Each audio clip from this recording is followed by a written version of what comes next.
야, 사람은 누구나 다 나만의 라떼가 있는 법이야. 그 시절에 라떼를 뺀다면 어찌 지금의 내가 있겠냐? 안 그래? 그러니까 잘 기억해 두셔. 오늘이 너의 라떼 중에 하루가 될 테니까. 이 말은 제가 최근 즐겨보는 프로그램인 낭만닥터 김사부 3에서 김사부가 첫 집도를 한 장동화 선생에게 한 말입니다. 흔히 라떼는 말이야 라는 말을 꼰대들이 쓰는 말로 치부하곤 합니다. 하지만 그렇지 않습니다.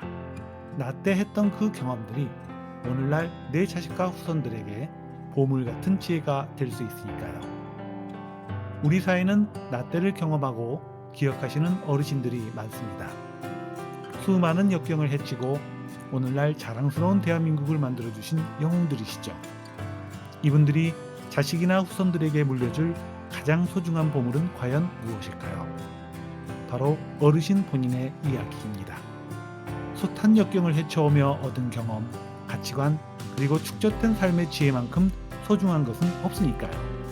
그런데 재산을 물려주었다는 말은 많이 들었어도 이야기를 물려줬다는 말은 들어본 적이 없는 듯합니다. 아마 재산 분배를 위한 유언장 외에는 자신의 이야기를 전해줄 생각도 못하고 그 방법도 몰라서였을 겁니다. 그런데 놀랍게도 유대인들은 유언 편지를 통해 그들의 이야기를 후손들에게 전해준다고 합니다.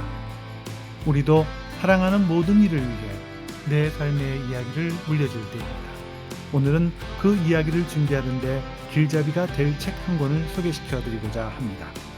바로 나의 인생이 당신의 지혜가 된다면 이라는 책인데요.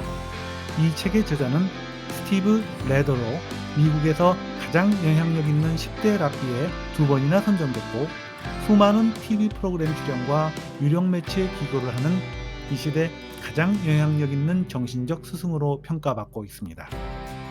35년을 랍비로 살면서 1000번이 넘는 장례를 주관했고 1000번이 넘는 추도문을 낭독했으며 1000명이 넘는 유가족들을 위로했던 경험이 이 책에 고스란히 녹아 있습니다. 특히 눈에 띄는 점은 12가지의 질문을 통해 누구나 쉽게 자신의 이야기를 쓸 수 있도록 해놓았다는 것입니다. 이 책에 나온 이야기를 하나씩 곱씹어 읽어본다면 우리도 틀림없이 의미 있는 말의 유산을 남길 수 있을 것입니다. 지금부터 책에서 인상 깊었던 질문과 답변 몇 개를 소개해드리니 끝까지 시청해주시고 구독과 좋아요 부탁드립니다. 많은 사람들이 잘 모르고 있지만 우리가 세상을 떠난 후 남겨질 사랑하는 이들에게 인생의 경험과 지혜를 전해줄 강력하고 고전적인 방법이 있다. 바로 유언 편지를 남기는 것이다. 우리는 사랑하는 이들을 위해 이야기를 남겨야 한다. 그럼 우리가 세상을 떠난 후에도 오랫동안 소중한 이들의 곁에서 함께할 수 있다. 죽음이 임박했을 때에야 우리가 남기고자 하는 말, 더 의미 있는 유산을 찾으려 하지 말고 미리 제대로 생각해 봐야 한다.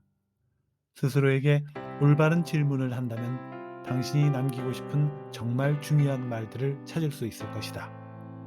이 책의 질문을 통해 우리는 우리의 가치와 꿈을 더욱 선명하게 그려낼 수 있으며 또한 우리가 실제로 그 가치와 꿈을 위해 살고 있는지 아니면 단지 말뿐인 것인지 분명히 알 수 있을 것이다. 이 책의 12가지 질문들은 의도를 가지고 계획된 것이며 질문을 하는 순서 또한 그렇다. 이 질문들은 수없이 많은 가족들이 자신들의 사랑하는 이가 지녔던 가장 심오하고 정직하며 아름다운 삶의 가치를 보존할 수 있게 해주는 수단이다. 여러분에게 이 책의 질문에 답변해보기를 권한다. 누군가와 관계를 끊었던 경험이 있는가? 이것은 고통스러운 일이다. 누구도 포기하지 않는 것과 불평 없이 누군가의 최악의 행동을 참아주는 것 사이에는 큰 간극이 있다. 그렇다. 나의 인생에 들여놓지 말았어야 할 사람들이 분명히 있다. 보고 싶지 않은 내면의 어떤 것을 직면하게 하는 그 사람 때문에 내가 지금 상처받고 있지는 않은지 스스로에게 물어보고 솔직해지는 것이 매우 중요하다. 그것이 당신의 인생에서 그 사람을 끊어내야 할 이유는 아니다. 하지만 혼란을 초래하는 사람이 있을 때 그 혼란을 해결하지 않고 못 본 척 넘어가주는 것으로 그 사람이나 당신 자신에게 좋은 일을 하고 있다고 생각하는 것은 큰 착각이다. 그것은 그냥 자기중심적인 생각이며 누구에게도 실제로 득이 되는 일이 아니다. 내가 가장 극적으로 성장하는 때는 내가 분명하고 용감하게 너희는 절대 여길 지나갈 수 없어 라고 말하는 순간들이었다. 남편을 나의 인생에서 내보내는 것이 가장 힘들었다. 그를 사랑하지 않았기 때문에 그런 것이 아니다. 그를 사랑했다. 그 이별이 힘들었던 이유는 내가 원하는 삶을 위해서는 그가 곁에 없어야 한다는 것을 알았기 때문이다. 나는 내 가치관과 더 이상 맞지 않은 친구들과의 관계에 있어서도 힘든 선택을 했다.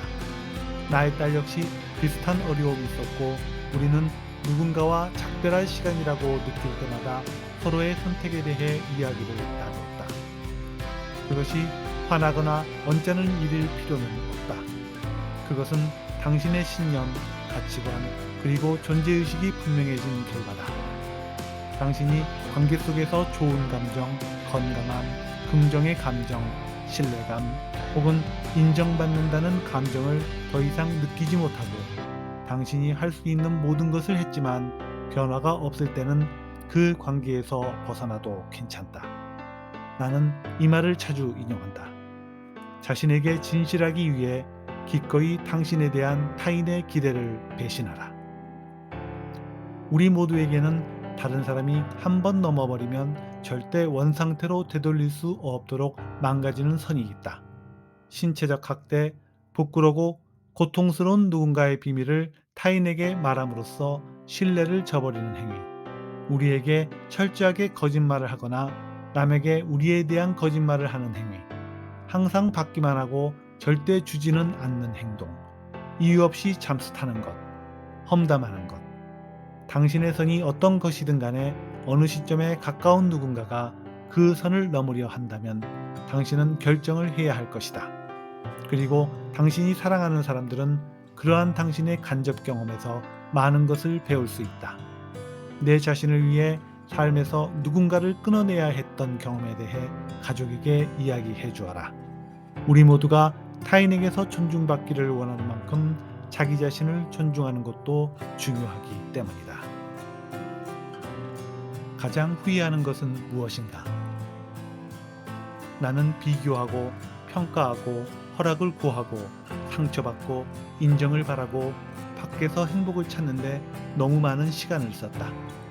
이제는 사람들을 용서하고 그들을 있는 그대로 인정하고 싶다. 그들을 변화시키려고 애쓰는데 시간을 낭비할 수 없다.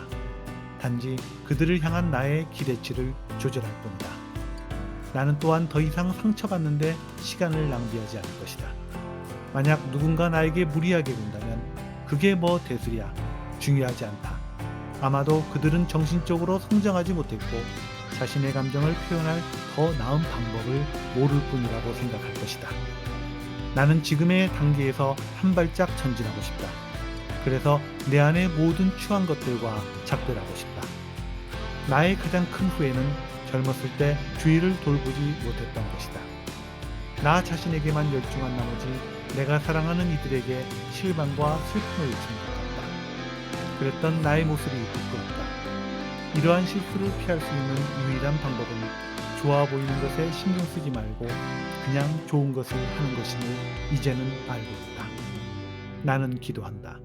나의 딸, 조카, 손자가 나의 이러한 경험을 참고로 해서 열정과 사랑으로 주변을 보살피고 동시에 그들의 목적을 이루리라.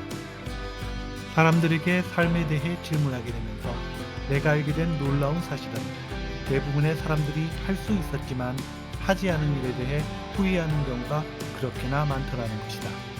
또 하나는 이 책에 공유한 친구들의 대답이 보여주는 것처럼 사람들의 후회에는 다양한 공통점이 존재한다는 사실이다. 우리 대부분이 놓친 기회의 종류는 같고 결국에 우리는 같은 것들을 후회한다. 타인의 기대를 충족시키는데 자신을 소비하느라 갖지 못했던 기회. 다시 말하면 실현시키지 못한 꿈에 대해 후회한다.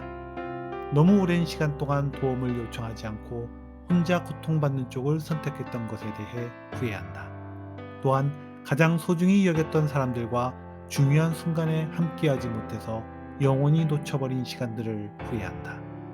인생에서 가장 후회하는 것에 대해 이야기하라. 당신이 세상을 떠났을 때 사랑하는 이들이 당신의 경험에서 교훈을 얻을 수 있도록 진실되게 말하라. 설령 그것이 부끄러운 과오라 할지라도 모두 다 터놓고 얘기하라. 뼈저린 실패의 경험을 말하였는가? 나는 해고된 적이 있다. 경제적 위기를 겪게 되어 친구에게 돈을 빌려야 했다. 그리고 1년 동안 대부분의 사람들이 평생에 걸쳐 겪을 불합격의 경험보다 훨씬 많은 불합격을 겪었다. 그러나 나는 지금 나에게 그렇게 많은 좌절을 안겨주었던 그 분야, 그 직종에서 일하고 있다.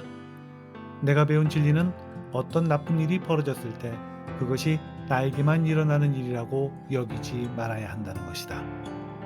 대부분의 사람들이 일과 삶에서 성공보다는 실패를 더 많이 겪는다. 그리고 대부분의 사람들이 포기하거나 방향을 바꾼다. 그러니 그 길에 버티고 서서 당신 앞에 기회가 올 때마다 도전하라. 어쩌면 당신이 마지막까지 버텨낸 유일한 사람이 될지도 모른다. 실패에 대해 이야기를 나누는 것은 당신과 듣는 이 모두에게 좋은 일이다. 실패를 말하며 우리는 조금 더 인간적인 사람이 될 수 있으며 이는 자신의 연약함을 인정하는 중요한 본보기가 될 수 있다.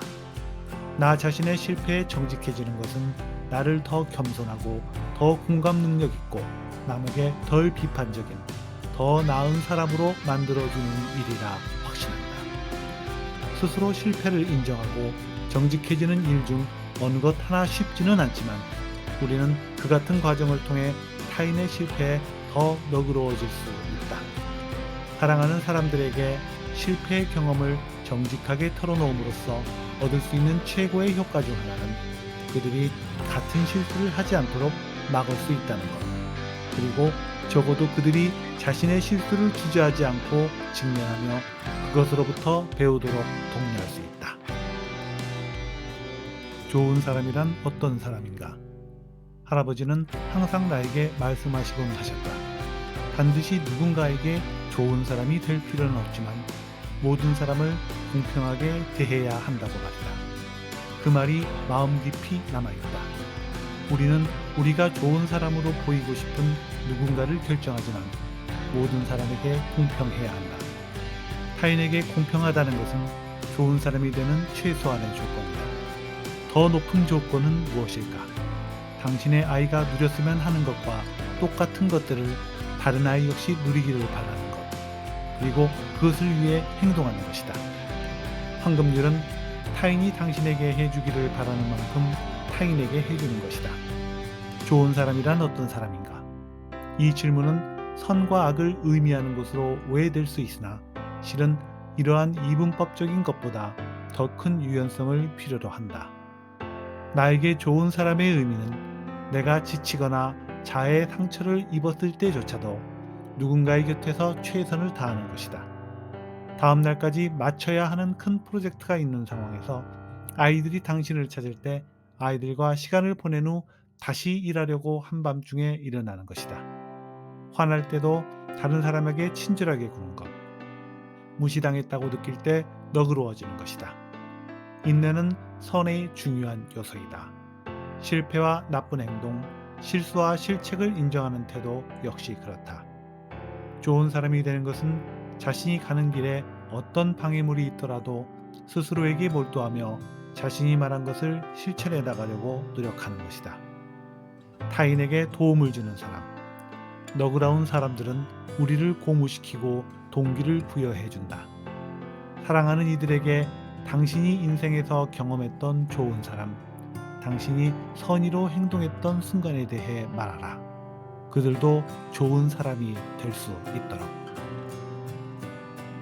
지금까지 4가지 질문과 답변 사례를 소개해 드렸습니다. 나머지 8가지 질문 역시 우리에게 많은 지혜와 통찰을 안겨줍니다. 나의 귀한 이야기를 사랑하는 자식과 후손들에게 남기길 원하시면 이 책의 일독을 추천드립니다.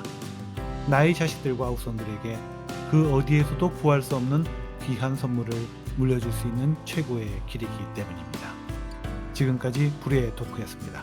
구독과 좋아요 부탁드립니다.